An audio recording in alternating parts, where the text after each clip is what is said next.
ምንዛሬ ማለትም የጥቁር ገበያ ወይም ደግሞ የሐዋላ ምንዛሬና የባንኮች ምንዛሬ ዋጋትምን እንደዚሁም የግል ምንዛሬ ቢሮዎች በሰሞኑ እጅግ በጣም በከፍተኛው እንቅስቃሴ ያደረገም እንደሆነ መረጃዎች ያሳያሉ። እናም በዛሬው ዕለት ምንዛሬ ከምን ደርሰዋል በዚህ ቪዲዮአችን አንድ በአንድ አብረን እንመለከተዋለን።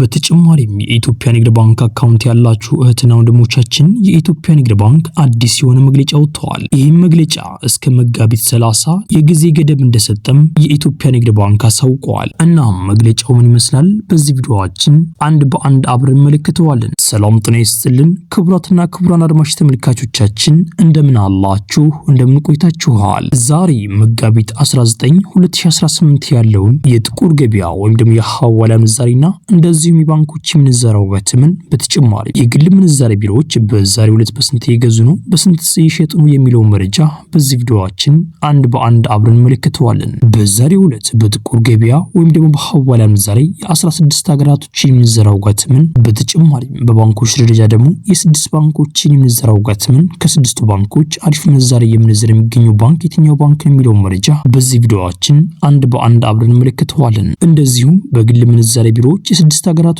ምንዛሬ ዋጋትምን በዛሬው ዕለት ጨምረዋል ወይስ ቀንሰዋል የሚለው መረጃ በዚሁ መረጃችን አብረን እንቃኘዋለን። የኢትዮጵያ ምንዛሬ ከዚህ በኋላ ወደ የትኛው ያመዝናል ማለትም ወደ መጨመሩ ወይስ ወደ መቀነሱ የሚለው ነገር በዚህ ጉዳይ ላይ አንዳንድ መረጃዎች አሉ አብረን እንመለከታቸው። ከዚህ በኋላ የኢትዮጵያ ምንዛሬ እጅግ በጣም በከፍተኛው ሊያሽቆለቆል ይችላል እየተባለ ይገኛል። ይህም የተባለበት ምክንያት ጦርነቱ ማለትም የሶስቱ ሀገራት ጦርነት በዚህ አይነት መልኩ የሚቀጥል ከሆነ ብር እጅግ በጣም በከፍተኛው እንደሚዳከምና የኢትዮጵያ ምንዛሬ ደግሞ እጅግ በጣም በከፍተኛው እንደሚጨምርም መረጃዎች ያሳያሉ።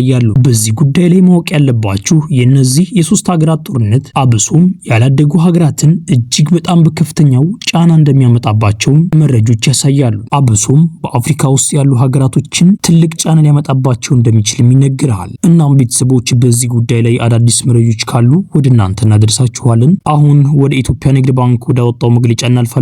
እስከ ቪዲዮ መጨረሻ አብራችሁን ቆዩ። የኢትዮጵያ ንግድ ባንክ እንደገለጸውም ከሆነ የንግድ ባንክ አካውንት ያላቸው ግለሰቦች በሙሉ የፋይዳ መታወቂያቸውን ከባንክ አካውንታቸው ጋር ኮኔክት ማድረግ እንዳለባቸው አሳስበዋል። ይህም እስከ መጋቢት 30 መጠናቀቅ እንዳለበትም የኢትዮጵያ ንግድ ባንክ አሳውቀዋል። እስከዛ ድረስ የባንክ አካውንታቸውን ከፋይዳ መታወቂያ ጋር ኮኔክት ያላደረጉ ደንበኞቻችን አካውንታቸውን ማንቀሳቀስ እንደማይችሉና የኢትዮጵያ ንግድ ባንክ የሚሰጠውን አገልግሎት በሙሉ መጠቀም እንደማይችሉም ገልጸዋል። የባንክ አካውንታቸውን የፋይዳ መታወቂያ ጋር ማገናኘት የሚፈልጉ ደንበኞች ከቤታቸው ሆነው በስልካቸው ብቻ በዌብሳይታቸው ማገናኘት እንደሚችሉም የኢትዮጵያ ንግድ ባንክ ለደንበኞቹ ማሳውቀዋል። እናም እናንተም በስልካችሁ ብቻ ከቤታችሁ ሆናችሁ አካውንታችሁን ከፋይዳ መታወቂያ ጋር ኮኔክት ማድረግ ከፈለጋችሁ ማስፈንጠሪያውን ወይም ደግሞ ሊንኩን የቴሌግራም ቻናላችን ላይ አስቀምጬላችኋለሁ። የቴሌግራም ቻናላችን ሊንክ ደግሞ የዚህ ቪዲዮ ዲስክሪፕሽን ላይ አስቀምጬላችኋለሁ። በዚህ ሊንክ አማካኝነት አካውንታችሁን የፋይዳ መታወቂያችሁ ጋር ኮኔክት ማድረግ እንደምትችሉ በዚሁ ልነግራችሁ ፈልጋለሁ። እዚህ ጋር ሌላ ሐሳብ የሆነባችሁ እህትና ወንድሞቻችን እንዳላችሁ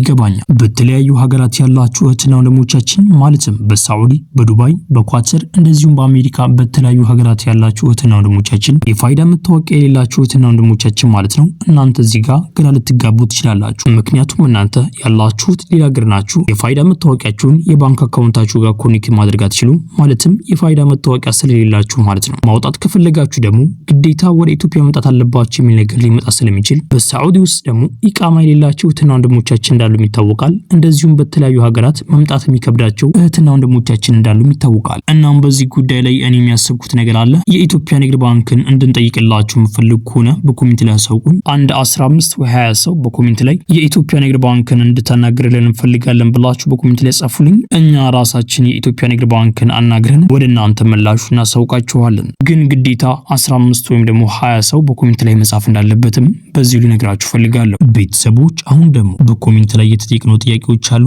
እነሱን መልስና ወደ ዋናው መረጃችን እናልፋለን። የመጀመሪያው ጥያቄ እንደዚህ ይላል። የዱባይ ድርሃምን የኢትዮጵያ ብሔራዊ ባንክ በስንት እየመነዘረ ይገኛል ብሎ ጠይቀዋል። ምን መሰላችሁ ቤተሰቦች፣ የኢትዮጵያ ብሔራዊ ባንክ ማዕከላዊ ባንክ ስለሆነ ለግለሰቦች ምንዛሬ አይሰጥም። እናም እናንተ ምንዛሬ ማስመንዘር የምትፈልጉ ከሆነ የኢትዮጵያ ንግድ ባንክ እንደዚሁም ደግሞ የተለያዩ ባንኮች ስላሉ የተመቻችሁ ባንክ ማስመንዘርም መግዛትም ትችላላችሁ። ቀጣኛውም ኮሜንት እንደዚህ ይላል። $275 ወደ ዲናር ሲቀየር ስንት ይሆናል ብሎ ጠይቀዋል። ምን መሰላችሁ እህትና ወንድሞቻችን፣ የሀገራቶቹን ሙሉ ስም ብትናገሩ በጣም አሪፍ ነው። ማለትም የኢራቅ ዲናር አለ፣ እንደዚህ እንደዚሁም የባህሪን ዲናር አለ፣ የኩዌት ዲናር አለ፣ የጆርዳን ዲናር አለ። ከነዚህ ሀገራቶች የትኛው ገንዘብ እንደሆነ ስለማናቅ ሀገራቶችን አንድ ላይ አድርጋችሁ ብትናገሩ በጣም አሪፍ ነው። እናም አሁን በአራቱም ሀገራቶች ሲመነዘር ስንት እንደሚመጣ ልንገራችሁ። በመጀመሪያም ከኩዌት ዲናር ስንጀምር $275 ወደ ኩዌት ዲናር ስንቀይረው 85 የኩዌት ዲናር ይሆናል። እንደዚሁም ወደ ባህሪን ዲናር ስንቀይረው ደግሞ 104 የባህሪን ዲናር ይሆናል። ወደ ጆርዳን ዲናር ስንቀይረው ደግሞ $275 ወደ ጆርዳን ዲናር ሲቀየር 195 የጆርዳን ዲናር ይመጣል። እንደዚሁም ወደ ኢራቅ ገንዘብ ስንቀይረው ስንት እንደሚመጣ ልንገራችሁ። $275 ወደ ኢራቅ ገንዘብ ስንቀይረው 360 ሺህ የኢራቅ ገንዘብ ይሆናል። ቤተሰቦች የጠየቃችሁ ጥያቄ ከነዚህ አራት ሀገራቶች ነው ብዬ አስባለሁ። ቤተሰቦች አሁን ደግሞ ወደ ቀጣኛው ኮሜንት አለፍን። የግል ምንዛሬ ቢሮዎችን ስልክ ቁጥር ስጠን ብላችሁ ጠይቃችኋል። የግል ምንዛሬ ቢሮዎችን ስልክ ቁጥር የቴሌግራም ቻናላችን ላይ አስቀምጠንላችኋል። የቴሌግራም ቻናላችን ሊንክ ደግሞ የት እንደምታገኙ ቅድም ነግሬያችሁ ነበረ። በቀደሙ መሰረት የቴሌግራም ቻናላችን ሊንክ ማግኘት ትችላላችሁ። ቤተሰቦች ይሄ ቪዲዮ ሌላ ኢትዮጵያ ወገኖቻችን ይጠቅማል ብላችሁ ካሰባችሁ ይሄን ቪዲዮ ሼር አድርጉላቸው። እንደዚሁም ደግሞ ቪዲዮውን ላይክ በማድረግ ሌላ ኢትዮጵያ ወገኖቻችን ተደራሽ ማድረግ ትችላላችሁ። ቻናላችን ደግሞ ሰብስክራይብ በማድረግ ቀጣይ የምለቃችሁ ቪዲዮዎች በፍጥነት እንድትደርሳችሁ ማድረግ ትችላላችሁ። ያላችሁን ደግሞ አስተያየት በኮሜንት ላይ ጻፉልኝ። ጥያቄም ካላችሁ በኮሜንት ላይ አሳውቁኝ። የምናውቀው ከሆነ እንመስላችኋለን። ቤተሰቦች ቪዲዮውን ላይክ ያደርጋችሁ እስከ ቪዲዮ መጨረሻ አብራችሁን ቆዩ። በቅድሚያም የምናገኘው አንድ የአሜሪካን ዶላር በአሁኑ ሰዓት ላይ በጥቁር ገበያ ሐዋላ ምንዛሬ እየተመነዘረበት ያለው ዋጋም 192 ብር ከ07 ሳንቲም እየተመነዘረ ሲሆን 100 የአሜሪካን ዶላሮች ደግሞ 19270 ብር በኢትዮጵያ በጥቁር ገበያ ሐዋላ ምንዛሬ በዛሬው ዕለት ሲመነዘር ይውላል። የአሜሪካን ዶላርም በአሁኑ ሰዓት ላይ በከፍተኛ ዋጋ የሚገኘው ባንክ የአባይ ባንክ ነው። የአባይ ባንክ አንድ የአሜሪካን ዶላር በአሁኑ ሰዓት ላይ ገዛበት ያለው ዋጋም 154 ብር ከ25 ሳንቲም እየተገዛ ሲሆን እየተሸጠበት ያለው ዋጋ ደግሞ 157 ብር ከ34 ሳንቲም እነሱ ይሸጣሉ። የኢትዮጵያ ንግድ ባንክ አንድ የአሜሪካን ዶላር በአሁኑ ሰዓት ላይ የገዛበት ያለው ዋጋ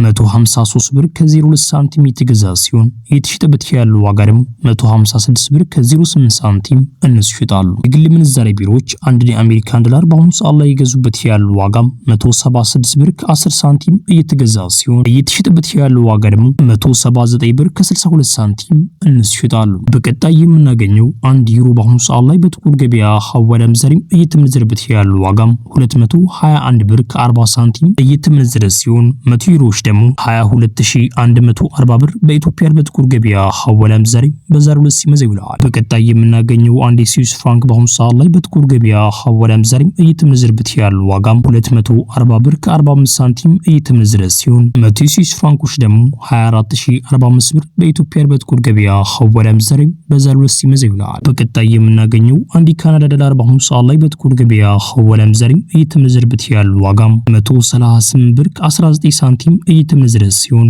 100 የካናዳ ዶላሮች ደግሞ 13819 ብር በኢትዮጵያ በጥቁር ገበያ ሐዋላ ምንዛሬ በዛሬው ዕለት ሲመነዘር ይውላል። በቀጣይ የምናገኘው አንድ ቻይና ዩዋን በአሁኑ ሰዓት ላይ በጥቁር ገበያ ሐዋላ ምንዛሬ እየተመነዘረበት ያለው ዋጋም 27 ብር ከ78 ሳንቲም እየተመነዘረ ሲሆን 100 የቻይና ዩዋኖች ደግሞ 2778 ብር በኢትዮጵያ በጥቁር ገበያ ሐዋላ ምንዛሬ በዛሬው ዕለት ሲመነዘር ይውላል። የኢትዮጵያ ንግድ ባንክ የቻይና ዩዋን በአሁኑ ሰዓት ላይ የገዛበት ያለው ዋጋም 21 ብር ከ72 ሳንቲም እየገዛ ሲሆን እየተሸጠበት ያለው ዋጋ ደግሞ 22 ብር ከ16 ሳንቲም እነሱ ይሸጣሉ። በቀጣይ የምናገኘው አንድ ፓውንድ ስተርሊንግ በአሁኑ ሰዓት ላይ በጥቁር ገበያ ሐዋላ ምንዛሬ እየተመነዘረበት ያለው ዋጋም 254 ብር ከ73 ሳንቲም እየተመነዘረ ሲሆን 100 ፓውንድ ስተርሊንጎች ደግሞ 25473 ብር በኢትዮጵያ በጥቁር ገበያ ሐዋላ ምንዛሬ በዛሬው ዕለት ሲመነዘር ይውላል። የፓውንድ ስተርሊንግ በአሁኑ ሰዓት ላይ በከፍተኛ ዋጋ ይዛ የሚገኘው ባንክ የአባይ ባንክ ነው። የአባይ ባንክ አንድ ፓውንድ ስተርሊንግ በአሁኑ ሰዓት ላይ ገዛበት ያለው ዋጋም 209 ብር ከ46 ሳንቲም እየገዛ ሲሆን እየሸጠበት ያለው ዋጋ ደግሞ 213 ብር ከ65 ሳንቲም እነሱ ይሸጣሉ። የኢትዮጵያ ንግድ ባንክ አንድ ፓውንድ ስተርሊንግ በአሁኑ ሰዓት ላይ ገዛበት ያለው ዋጋ 200 ብር ከ11 ሳንቲም እየተገዛ ሲሆን እየተሸጠበት ያለው ዋጋ ደግሞ 204 ብር ከ11 ሳንቲም እነሱ ይሸጣሉ። የግል ምንዛሬ ቢሮዎች በአሁኑ ሰዓት ላይ አንድ ፓውንድ ስተርሊንግ እየገዙበት ያለው ዋጋም 230 ብር ከ15 ሳንቲም እየገዙ ሲሆን እየሸጡበት ያለው ዋጋ ደግሞ 234 ብር ከ75 ሳንቲም እነሱ ይሸጣሉ። በቀጣይ የምናገኘው አንድ ኩዌት ዲናር በአሁኑ ሰዓት ላይ በጥቁር ገበያ ሐዋላ ምንዛሬ እየተመነዘረበት ያለው ዋጋም 623 ብር ከ81 ሳንቲም እየተመነዘረ ሲሆን 100 የኩዌት ዲናሮች ደግሞ 62381 ብር በኢትዮጵያ በጥቁር ገበያ ሐዋላ ምንዛሬ በዛሬው ዕለት ሲመነዘር ይውላል። የኩዌት ዲናርን በአሁኑ ሰዓት ላይ በከፍተኛ ዋጋ ይዞ የሚገኘው ባንክ የኦሮሚያ ባንክ ነው። የኦሮሚያ ባንክ አንድ የኩዌት ዲናር በአሁኑ ሰዓት ላይ ገዛበት ያለው ዋጋም 504 ብር ከ85 ሳንቲም እየገዛ ሲሆን እየሸጠበት ያለው ዋጋ ደግሞ ደግሞ 514 ብር ከ95 ሳንቲም እንስ ይሸጣሉ። በቀጣይ የምናገኘው አንድ የዱባይ ድርሃም በአሁኑ ሰዓት ላይ በጥቁር ገበያ ሐዋላ ምንዛሬም እየተመነዘረበት ያለው ዋጋም 52 ብር ከ29 ሳንቲም እየተመነዘረ ሲሆን 100 የዱባይ ድርሃሞች ደግሞ 5229 ብር በኢትዮጵያ በጥቁር ገበያ ሐዋላ ምንዛሬም በዛሬው ዕለት ሲመነዘር ይውላል። የዱባይ ድርሃምን በአሁኑ ሰዓት ላይ በከፍተኛ ዋጋ ይዞ የሚገኘው ባንክ የአዋሽ ባንክ ነው። የአዋሽ ባንክ አንድ የዱባይ ድርሃም በአሁኑ ሰዓት ላይ ገዛበት ያለው ዋጋም 44 ብር ከ04 ሳንቲም ይገዛ ሲሆን የሸጠበት ያለው ዋጋ ደግሞ 44 ብር ከ92 ሳንቲም እንስ ይሸጣሉ። የኢትዮጵያ ንግድ ባንክ አንድ የዱባይ ድርሃም በአሁኑ ሰዓት ላይ ገዛበት ያለው ዋጋም 41 ብር ከ67 ሳንቲም ይገዛ ሲሆን የሸጠበት ያለው ዋጋ ደግሞ 42 ብር ከ50 ሳንቲም እንስ ይሸጣሉ። የግል ምንዛሬ ቢሮዎች በአሁኑ ሰዓት ላይ አንድ የዱባይ ድርሃም እየገዙበት ያለው ዋጋም 47 ብር ከ20 ሳንቲም ይገዙ ሲሆን የሸጡበት ያለው ዋጋ ደግሞ 48 ብር ከ14 ሳንቲም እንስ ይሸጣሉ። በቀጣይ የምናገኘው አንድ የሳዑዲ ሪያል በአሁኑ ሰዓት ላይ በጥቁር ገበያ ሐዋላ ምንዛሬም እየተመነዘረበት ያለው ዋጋም 51 ብር ከ19 ሳንቲም እየተመነዘረ ሲሆን 100 የሳዑዲ ሪያሎች ደግሞ 5119 ብር በኢትዮጵያ በጥቁር ገበያ ሐዋላ ምንዛሬም በዛሬው ዕለት ሲመነዘር ይውላል። የሳዑዲ ሪያልን በአሁኑ ሰዓት ላይ በከፍተኛ ዋጋ ይዞ የሚገኘው ባንክ የአዋሽ ባንክ ነው። የአዋሽ ባንክ አንድ የሳዑዲ ሪያል በአሁኑ ሰዓት ላይ ገዛበት ያለው ዋጋም 43 ብር ከ10 ሳንቲም እየገዙ ሲሆን እየሸጡበት ያለው ዋጋ ደግሞ 43 ብር ከ96 ሳንቲም እንስ ይሸጣሉ። የኢትዮጵያ ንግድ ባንክ አንድ የሳዑዲ ሪያል በአሁኑ ሰዓት ላይ ገዛበት ያለው ዋጋም 40 ብር ከ48 ሳንቲም እየገዛ ሲሆን እየሸጡበት ያለው ዋጋ ደግሞ 41 ብር ከ60 ሳንቲም እንስ ይሸጣሉ። የግል ምንዛሬ ቢሮዎች በአሁኑ ሰዓት ላይ አንድ የሳዑዲ ሪያል እየገዙበት ያለው ዋጋም 46 ብር ከ03 ሳንቲም እየገዙ ሲሆን እየሸጡበት ያለው ዋጋ ደግሞ 46 ብር ከ95 ሳንቲም እንስ ይሸጣሉ። በቀጣይ የምናገኘው አንድ ኦማን ሪያል በአሁኑ ሰዓት ላይ በጥቁር ገበያ ሐዋላ ምንዛሬም እየተመነዘረበት ያለው ዋጋም 499 ብር ከ62 ሳንቲም እየተመነዘረ ሲሆን 100 ኦማን ሪያሎች ደግሞ 49962 ብር በኢትዮጵያ በጥቁር ገበያ ሐዋላ ምንዛሬም በዛሬው ዕለት ሲመነዘር ይውላል። በቀጣይ የምናገኘው አንድ ጆርዳን ዲናር በአሁኑ ሰዓት ላይ በጥቁር ገበያ ሐዋላ ምንዛሬም እየተመነዘረበት ያለው ዋጋም 270 ብር ከ95 ሳንቲም እየተመነዘረ ሲሆን 100 የጆርዳን ዲናሮች ደግሞ 27095 ብር በኢትዮጵያ በጥቁር ገበያ ሐዋላ ምንዛሬም በዛሬው ዕለት ሲመነዘር ይውላል። በቀጣይ የምናገኘው አንድ ባህሪን ዲናር በአሁኑ ሰዓት ላይ በጥቁር ገበያ ሐዋላ ምንዛሬም እየተመነዘረበት ያለው ዋጋም 509 ብር ከ14 ሳንቲም እየተመነዘረ ሲሆን 100 የባህሪን ዲናሮች ደግሞ 50914 ብር በኢትዮጵያ በጥቁር ገበያ ሐዋላ ምንዛሬም በዛሬው ዕለት ሲመነዘር ይውላል። በቀጣይ የምናገኘው አንድ እስራኤል ሽቅል በአሁኑ ሰዓት ላይ በጥቁር ገበያ ሐዋላ ምንዛሬም እየተመነዘረበት ያለው ዋጋም 61 ብር ከ18 ሳንቲም እየተመነዘረ ሲሆን 100 እስራኤል ሽቅሎች ደግሞ 6118 ብር በኢትዮጵያ በጥቁር ገበያ ሐዋላ ምንዛሬም በዛሬው ዕለት ሲመነዘር ይውላል። ቤተሰቦች የዛሬው ምንዛሬ መረጃ ይህን መስል ነበር። ቤተሰቦች ይህን ቪዲዮ ላይክ ማድረጋችሁ ተዘነጉ። ቻናላችንን ደግሞ ሰብስክራይብ በማድረግ ቀጣይ የሚለቃችሁ ቪዲዮዎች በፍጥነት እንዲደርሳችሁ ማድረግ ትችላላችሁ። ያላችሁን ደግሞ አስተያየት በኮሜንት ላይ ጻፉልኝ። ቤተሰቦች ኢንሻአላህ በቀጣይ ቪዲዮ እስከምንገናኝ ቸር ቆዩልኝ።